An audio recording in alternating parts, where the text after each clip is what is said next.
Red cell বাড়তে থাকে, white sell কমতে থাকে।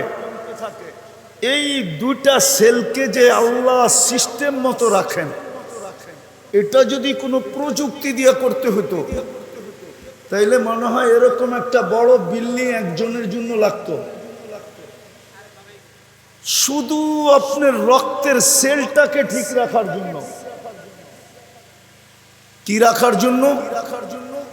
রক্তের শুধু সেলটাকে ঠিক রাখার জন্য। কোনো প্রযুক্তি নাই, কুদরত দিয়ে দুটাকে। আমি এই জন্য বলতেছি, আমি ভুক্তভোগী। আমার বড় ছেলে মারা গেছে ব্লাড ক্যান্সারে। আমি জানি এটার সম্বন্ধে, আমি জানি এর সম্বন্ধে ব্লাড ক্যান্সার কাকে বলে। বিভিন্ন জায়গা থেকে আগন্ত মুসলমান ভাইয়েরা, বিশেষভাবে যুবকরা, যদি শোনার সুযোগ থাকে, পর্দার অন্তরালে মা ও বোনেরা, কোরআন হাদিস থেকে যতটুকু তেলাওয়াত করলাম, আশা রাখি একই সামনে রেখে অতি অল্প সময় কিছু কথা রাখব। সাথে সাথে সকলের কাছে অনুরোধ, যতটুকু শুনবো, যতক্ষণ শুনবো, পাংখাটা বন্ধ করো, যতটুকু শুনবো, যতক্ষণ শুনবো, পরিপূর্ণ মনোযোগ দিয়ে শুনবো। কেননা এটা আল্লাহর আদেশ।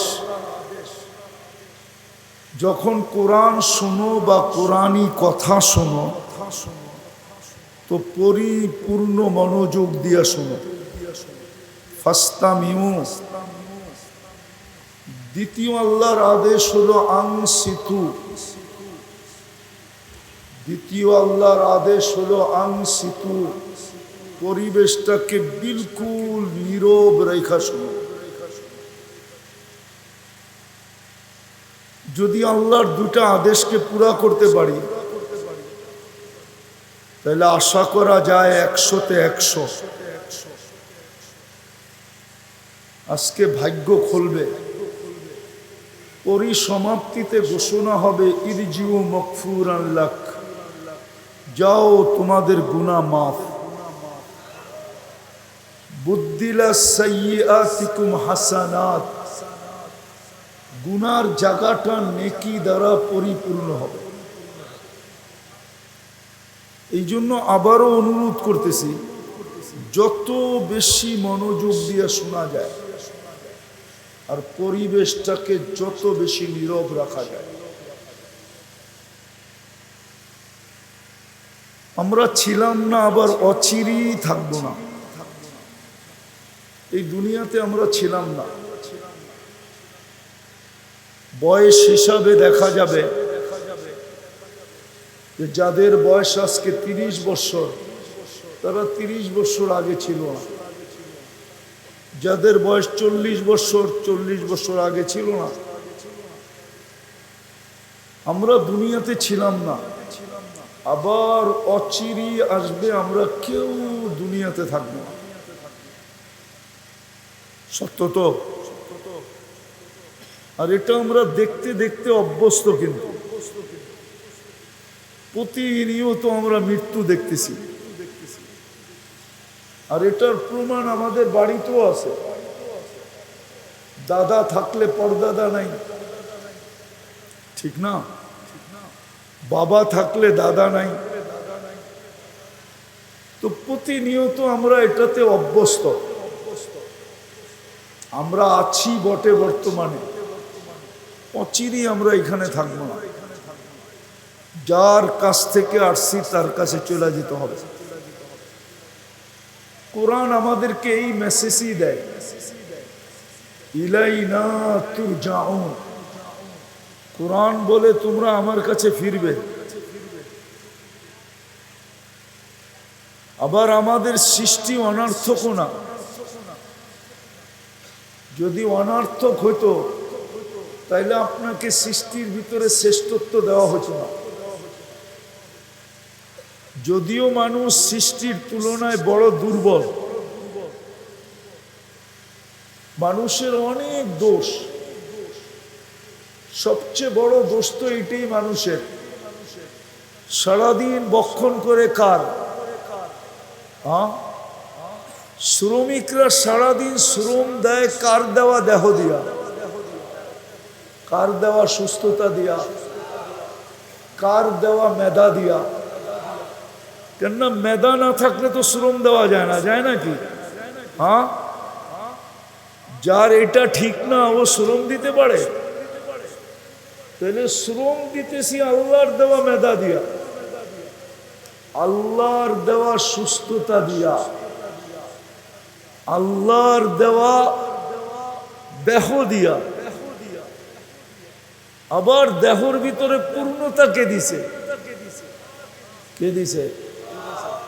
যদি পূর্ণতা সবাই নিয়ে আসতো আমাদের সমাজে অন্ধ থাকতো কেন? যদি পূর্ণতা সবাই নিয়ে আসতো তা আমাদের সমাজে বধির থাকতো কেন? বধির ছিলেন তো, কানে শুনে না। যদি সবাই পূর্ণতা নিয়ে আসতো তো আমাদের সমাজে বোবা থাকতো কেন? এই এলাকাও বোবা পাওয়া যাবে, পাওয়া যাবে না? অন্ধ পাওয়া যাবে, ঠিক না? আর যে বোবা হয় সে কানে শুনে না। বোবা এই জন্যই যে ও কানে শুনে না, কানে শুনলে আর বোবা থাকবে না। তো আমরা শ্রম দেই আল্লাহর দেওয়া দেহটা দিয়া। তো যেটা বুঝাইতেছিলাম যে 24 ঘন্টা ভোগ করি কার? হ্যাঁ, সবচেয়ে বড় জিনিস তো হলো আল্লাহর দেওয়া দেহটা, ঠিক না? এবং পূর্ণতা এবং সুস্থতা এবং মেধা ঠিক, এর চেয়ে বড় নেয়ামত আর কি হতে পারে? 24 ঘন্টা আল্লাহর এটা ভোগ করি, ঠিক না? আরে বুঝে আসতেছে? 24 ঘন্টা কারটা ভোগ করি। কিন্তু এই মজমা বলুক, এই যুবকরা বলুক, 24 ঘন্টা কে? 24 ঘন্টা 100 বার কে আল্লাহ বলে? কয়জন হাত তুলতে পারবে যে আমি 24 ঘন্টায় ডেলি 100 বার আল্লাহ বইলা ডাকি? হাত তো কেউ তুলতেছে না। যদি 100 বার আপনি আল্লাহ না বলেন, 100 বার আল্লাহ বলতে কতক্ষণ লাগে? অথচ এইখানেই যা পাওয়া যাবে, কামের ফাঁকে ফাঁকে ডেলি 100 বার মেসেজ পাঠায়, SMS 100 বার পাঠায়। হয়তো বাড়িতে পাঠায়, নাইলে বন্ধুর কাছে পাঠায়, নাইলে আত্মীয়ের কাছে পাঠায়, নাইলে স্বজনের কাছে পাঠায়, নাইলে কাউকে মেসেজ পাঠায় I.you, আমি তোকে ভালোবাসি। তুইও একটু লেখা পাঠা যে আমাকে ভালোবাসোস। কিন্তু ডেলি একবারও তো মেসেজও লেখে না যে আল্লাহ আই লাভ ইউ। একবার যদি মেসেজ লিখতো যে আল্লাহ আই লাভ ইউ, তো যেটা বুঝাইতেছিলাম থাকবো, ছিলাম না, আবার অচিরেই থাকবো না, অচিরেই চলে যাব এখান থেকে। আপনার আমার সৃষ্টি অনার্থক না। অনার্থক যদি হইতো তাহলে আপনাকে সৃষ্টির শ্রেষ্ঠ বানানো হতো না। সৃষ্টির ভিতরে আপনাকে আমাকে শ্রেষ্ঠত্ব দেওয়া হতো না। কোরআন বলতো না ওয়ালাকাদ কাররামনা বনি আদম। আপনাকে আমাকে জমিনের আধিপত্য দেওয়া হতো না। ওয়াল্লাযী খালাকা লাকুম মা ফিল আরদি জামিয়া। আল্লাহ বলে সব তোমার জন্য তৈরি, জমিনের সবকিছুর মালিক তুমি, আধিপত্য তোমার হাতে দিলাম। যদি অনার্থক হতো,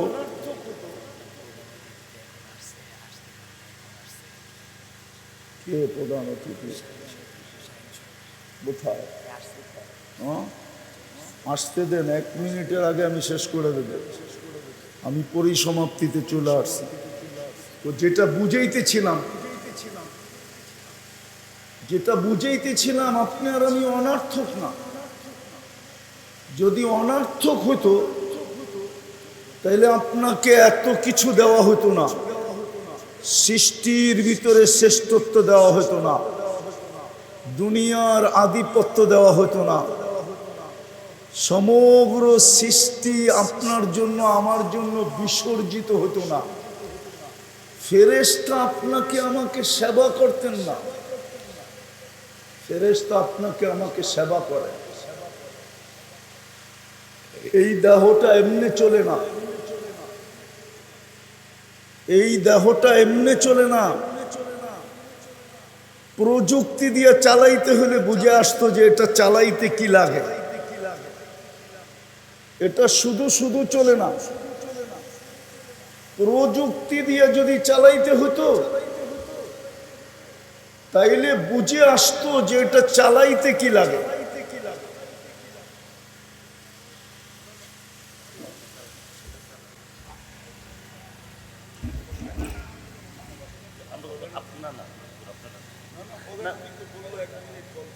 না না হুজুর, আমরা আপনার কথা শুনবো, আমরা আপনার কথা শুনবো।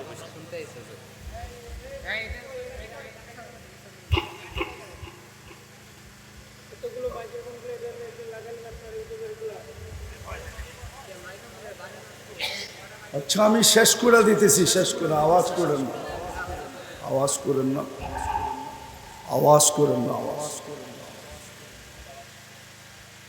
যেটা বুঝাইতেছিলাম ছিলাম না, অচিরেই থাকবো না। প্রশ্নের জায়গায় চলে আসি, প্রস্তুতি কতটুক নিলেন বলেন? প্রস্তুতি কতটুক? আজকে সূর্য তো বলতে বলতে ডুবছে, লান আউদ ফি হায়াতিকা আবাদা। হতে পারে এই এলাকার মানুষ কাল সকালে সূর্য উঠা দেখবে না, হতে পারে। হতে পারে এরকম প্রমাণ দুনিয়াতে শত শত আছে। ওই এলাকার মানুষ রাত্রে মোজ ফুর্তি করতে করতে ঘুমায় গেছে। গত ডিসেম্বরের আগের ডিসেম্বরে তুর্কিতে এক রাত্রে 1.5 লক্ষ লোক মারা গেছে। যেই দিন প্রথম সুনামি আসছে, সুনামি, ওই দিন রাত্র বহুত মানুষ ফুর্তি করতে করতে ঘুমায় গেছে। সকালে আর সূর্য উঠতে দেখে নাই। বলেন প্রস্তুতি কতটুকু? সারাদিন ভোগ করি আল্লাহটা, আল্লাহটা ভোগ করতেছি। একটু আগেই বুঝাইতেছিলাম যে আল্লাহটা ভোগ করি। যদি প্রযুক্তি দিয়ে এই দেহটা চালাইতে হতো, প্রযুক্তি দিয়া, প্রযুক্তি বাদ দিলাম, আল্লাহ যদি দুনিয়ার সিস্টেম মতে বিল নিতেন যে আমার যেটাই ব্যবহার করবা বিল দিবা। যদি একটা দেখাই, যদি পানির দামে অক্সিজেন কিনতে হতো, অক্সিজেন, তাইলে ডেলি 16,500 টাকা বিল দিতে হতো। 1 লিটার 50 টাকা, আরে 30 টাকা। আমরা 550 লিটার অক্সিজেন নেই ডেলি। 550কে 30 দিয়া গুণ দেন। এই শ্রম পেশার মানুষগুলাকে বলতেছি, খাইতেন না, পড়তেন না, অক্সিজেন কিনতেন। যদি দুনিয়ার মানুষ প্রিপেড সিস্টেম বিদ্যুৎ বানাইতে পারে, প্রযুক্তি ফিট করতে পারে আল্লাহর দেওয়া এই মাথাটা দিয়া, তো আল্লাহ কি প্রযুক্তি এখানে ফিট করতে পারতেন না? এইখানে কি ভিতরে প্রযুক্তি নাই? হ্যাঁ, উনি তো শিক্ষিত মানুষ হবে। যদি একটা প্রশ্ন করি, আমাদের শরীরের ভিতরে রক্তের 2টা জিনিস আছে, একটা ব্লাড সেল, একটা হলো রেড সেল, আর একটা হলো হোয়াইট সেল, যেটাকে প্ল্যাটলেট বলে। ব্লাড ক্যান্সার হয়, হোয়াইট সেল যখন তৈরি না হয় তখন হয় ব্লাড ক্যান্সার। রেড সেল বাড়তে থাকে, হোয়াইট সেল কমতে থাকে। এই 2টা সেলকে যে আল্লাহ সিস্টেম মতো রাখেন, এটা যদি কোনো প্রযুক্তি দিয়ে করতে হতো তাইলে মনে হয় এরকম একটা বড় বিল্ডিং একজনের জন্য লাগতো। শুধু আপনার রক্তের সেলটাকে ঠিক রাখার জন্য। কি রাখার জন্য? রক্তের শুধু সেলটাকে ঠিক রাখার জন্য। কোনো প্রযুক্তি নাই, কুদরত দিয়ে দুটাকে। আমি এই জন্য বলতেছি, আমি ভুক্তভোগী। আমার বড় ছেলে মারা গেছে ব্লাড ক্যান্সারে। আমি জানি এটার সম্বন্ধে, আমি জানি এর সম্বন্ধে ব্লাড ক্যান্সার কাকে বলে। শুধু কোনো কিছু না, রেড সেল হোয়াইট সেল ভাঙতে থাকে, রেড সেল বাড়তে থাকে, রক্তগুলা তরল হয়ে যায়, আস্তে আস্তে এক এক জায়গা দিয়া বাহির হইতে শুরু করে, এক সময় মৃত্যুর কোলে ঢোলা পড়ে। এই যে প্রযুক্তি আল্লাহ ভিতরে ফিট করছে, যেটা দিয়ে আমাদেরকে চাঙ্গা রাখেন, কে ফিট করছে? এটাই বুঝাইতে চেয়েছিলাম যে ছিলাম না আবার থাকবো না, চলে যাব, কিন্তু প্রস্তুতি কতটুকু? 24 ঘন্টা তো ভোগ করি উনারটা, প্রশ্নের জবাব দিব কি করে? কি করে কালকে জবাব দিব? আমারটা কে দিবে? আমারটা আমাকেই দিতে হবে। আমি ভোগ করতেছি সারাদিন। একটা দিয়া মানুষকে আল্লাহ আটকায় দিতে পারে, শুধু একটা নেয়ামত দিয়ে। একটা, যেমন দৃষ্টি শক্তি একটা নেয়ামত। এই মজমার কেউ বলতে পারবে যে এই পর্যন্ত কতবার দেখছি? আল্লাহ যদি বলে এটা মিলায় দে, 40 বছর ছিলি, কতবার আমার এই দুই চক্ষু দিয়া দেখছো, সেটা মিলায় দে। আর কিচ্ছু করতে হবে না, এটা শুধু মিলায় দে। আর কত জিনিস দেখছিস। আমরা যখন দেখি না, তখন 26 কোটি ক্যামেরা ব্যবহার হয় একসাথে। 13, 26। এই চোখে 13 কোটি ক্যামেরা, এই চোখে 13 কোটি ক্যামেরা, 26 কোটি ক্যামেরা ব্যবহার হয়। যদিও আজকে কিচ্ছু বলেন না, অনেকে বলবে হুজুর আপনার কথা মানি না, তাইলে আল্লাহ ধরে না কেন?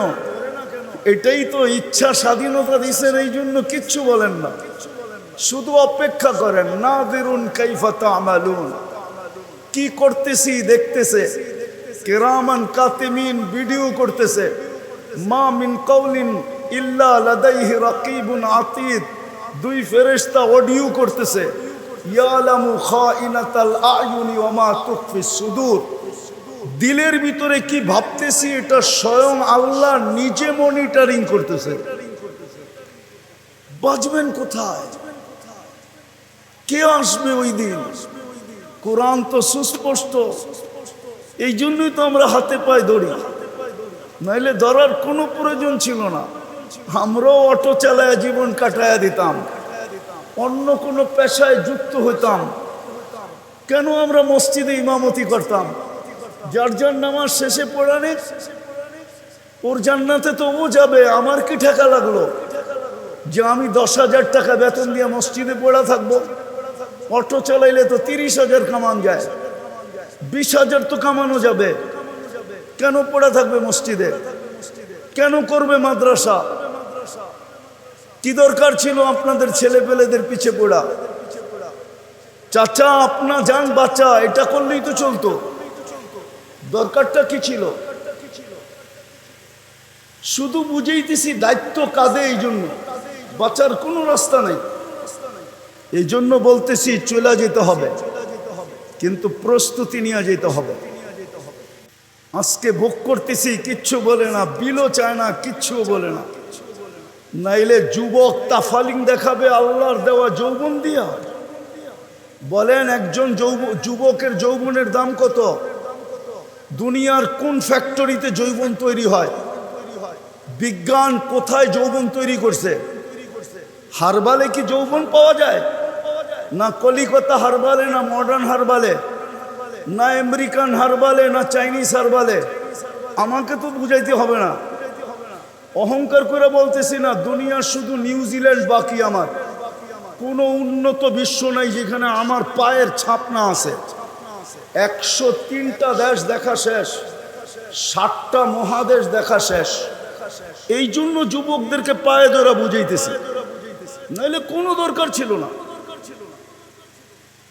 কোনো দরকার ছিল না আপনাদের পায়ে ধরা।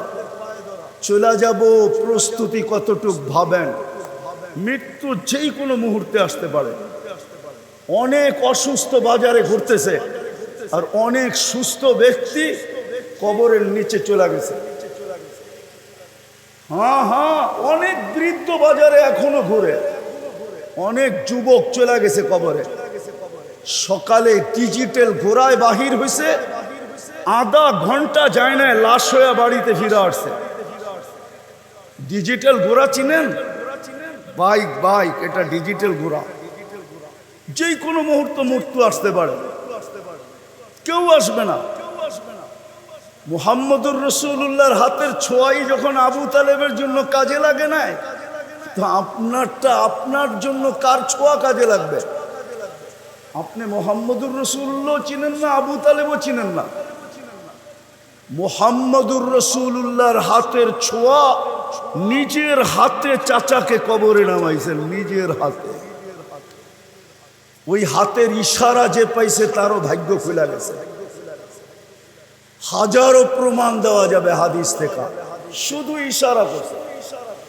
মরা গুলশাবকে ইশারা করছে, জীবিত হয়ে চিৎকার দিয়া বলছে লব্বাইক ওয়া সাদাইক ইয়া যাইনা ওয়াফা ইয়াউমিল কিয়ামা। ও কিয়ামতের বাদশা, আমার ভাগ্য খুলে গেছে। আমি হাদিসে লিপিবদ্ধ থাকবো, কিয়ামত পর্যন্ত উলামা আমাকে পড়বে আর আমাকে শোনাবে মানুষের সামনে, যেমন আমি শুনাইতেছি। ভাগ্য খুলে গেছে ইশারায়। আবু তালেবের ভাগ্য খোলে না। চলেন আজকে তওবা করি, তওবা। রাত্র আর বাড়াইতে চাইতেছি না, কালকে কর্মদিবস আছে। কর্মদিবস না থাকতো তাহলে লম্বা করা যেত, কালকে কর্মদিবস আছে, সেই জন্য আর লম্বা করতে চাইতেছি না। আর প্রধান অতিথিও আমার জন্য অপেক্ষায় বসে আছে। এই জন্য চলেন তওবা করি, তওবা। এই উম্মতকে সবচেয়ে বড় হাতিয়ার দিছিলেন, ট্যাবলেট দিছিলেন, অ্যান্টিবায়োটিক দিছিলেন, সবচেয়ে বড় জিনিস দিছিলেন তওবা করা, সরি বলা। সরি, আমার সমাজে সরি নাই। আমি একটু আগে বলে আসছি, এখনো বলতেছি। আমার এক রিলেটিভ আছে, হ্যাঁ আয়ারল্যান্ডে থাকে, ওর ছোট ছোট 2টা বাচ্চা। গত বছরের আগের বছর দেশে আসছিল। তা আমি বাচ্চাদেরকে জিজ্ঞাসা করছি, তোমরা বাংলাদেশে থাকবে না? কয় না। কেন? বলছে তোমাদের ভিতরে 2টা জিনিস নাই। 2টা মানি? কয় তোমরা সরি বলো না, দোষ কইরা সরি বলো না। আর দ্বিতীয় হইল তোমরা ধমকায় কথা বলো, ধমকের ভাষা ব্যবহার করো, ধমকের ভাষা। দেখবেন বাবা ছেলেকে ধমকায় পাঠায়, চল বাজারতে নিয়ে আয়। মালিক কর্মচারী ধমকায় বলে বেরো। অথচ মুসলমানের ভাষা এরকম না। ওরা শিখছে আমাদের থেকে, আমরা শিখি নাই। এটা আমাদের ছিল, আমাদের ব্যবহারটা আমাদের ছিল, ওরা শিখছে।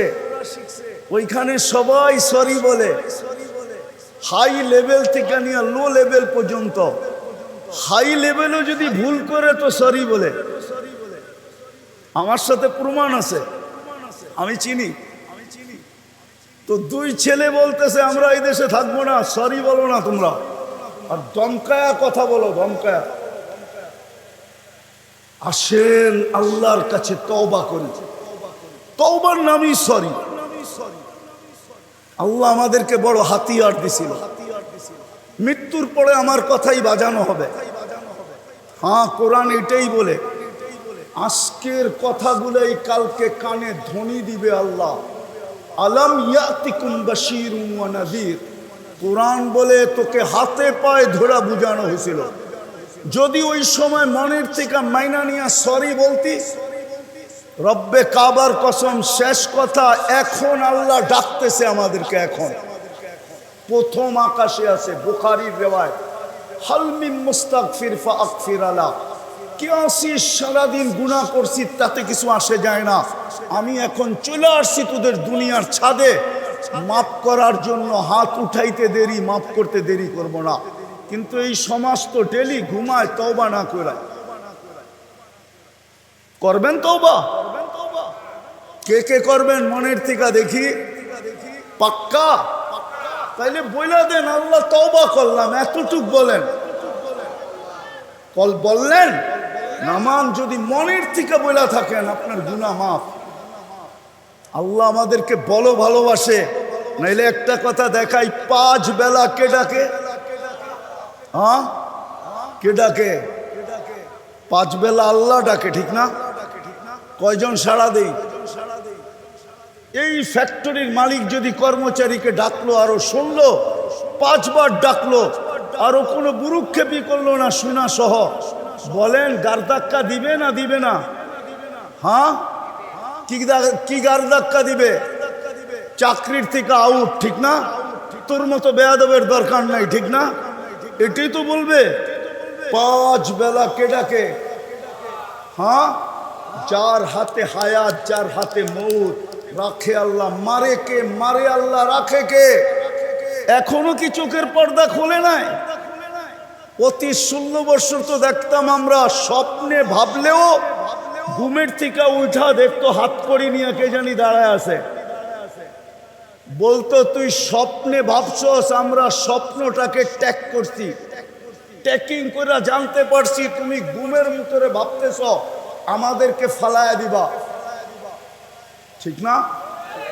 হ্যাঁ, তারপরে পড়ছে না পড়ে নাই? আমি যদিও আপনাকে স্বাধীনতা দেখি নাই, কেন আমি 18ই জুলাই চলে গেছি ইংল্যান্ডে। যেদিন স্বাধীন হয়েছে ওদিন আমি মাটিতেই ছিলাম না, আকাশে ছিলাম, আকাশে। 4 তারিখ রাত্রে আমার ফ্লাইট ছিল ইংল্যান্ড থেকে কানাডা, নামার পরে শুনছি স্বাধীন হয়ে গেছে। ওই দিন থেকে এখানে বুঝছি আল্লাহ আল্লাহ আল্লাহ আল্লাহ। আর আমাদের দেশের যুবক যুবক যুবক যুবক ওরা তো জানে না, ওদেরকে নিয়ে গবেষণা চলতেছে পেন্টাগনে, সারা দুনিয়ার বড় বড় গবেষণাগারে গবেষণা হইতেছে বাংলাদেশের যুবক নিয়ে, যে এই বিচ্ছু কোত্থেকে আসলো। ওরাও তো জানে না ওগুলো নিয়ে কোথায় গবেষণা হয়। চলো আমি দেখায় নিয়ে আসি পেন্টাগন কাকে বলে। আল্লাহ আল্লাহ 5 বার ডাকে। কে ডাকে? কে ডাকে? কে ডাকে? শুধু আল্লাহ ডাকে? 99 পদের মালিক ডাকে, শুধু আল্লাহ ডাকে না।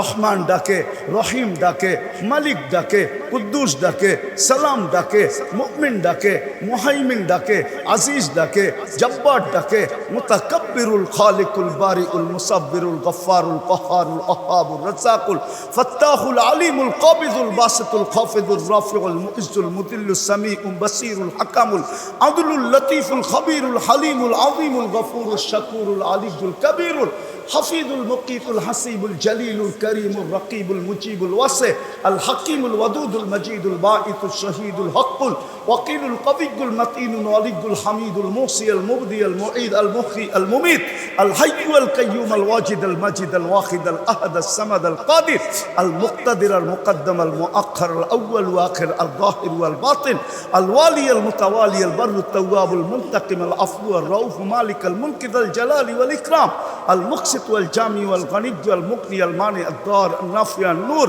الهادي البديع والباقي الوارث والرشيد الصبور جل جلاله 99 পদের মালিক আল্লাহ ডাকে। শতকরা 90 জন আসে না, সবাই বলে আমি ব্যস্ত। শেষ এটাও শুনে নেন, মালাকুল মউত প্রথম আইসা যে চিৎকারটা দিবে কানের কাছে ফাটানোর জন্য, প্রথম চিৎকারটা দিবে আইনাল ইশতিগাল, বল তোর ব্যস্ততা কোথায়। আসামি যখন পালাইতে থাকে আর পুলিশের হাতে আসে, প্রশাসনের যখন প্রথম থাবায় পড়ে, তো প্রশাসনের লোক চিৎকার দিয়া বলে এখন পালাবি কোথায়। আধিপত্যওয়ালার মানুষগুলার রোশানলে পড়লে যেরকম চিৎকার দিয়া বলে যাবি কোথায়, মালাকুল মউত প্রথম আইসা একটা চিৎকার দিবে, জালাল আইনাল ইশতিগাল, বল তোর ব্যস্ততা কোথায়, আমরা চলে আসছি। তারপরে একটা টান দিবে আর রুটা বাহির করে আরেকটা চিৎকার দিবে, জালাল ইশতিগাল, তোর ব্যস্ততা শেষ। তওবা যখন করছেন অঙ্গীকার করেন, কমসে কম একটা কাজ করেন আজকের থেকে, নামাজ আর ছাড়ব না।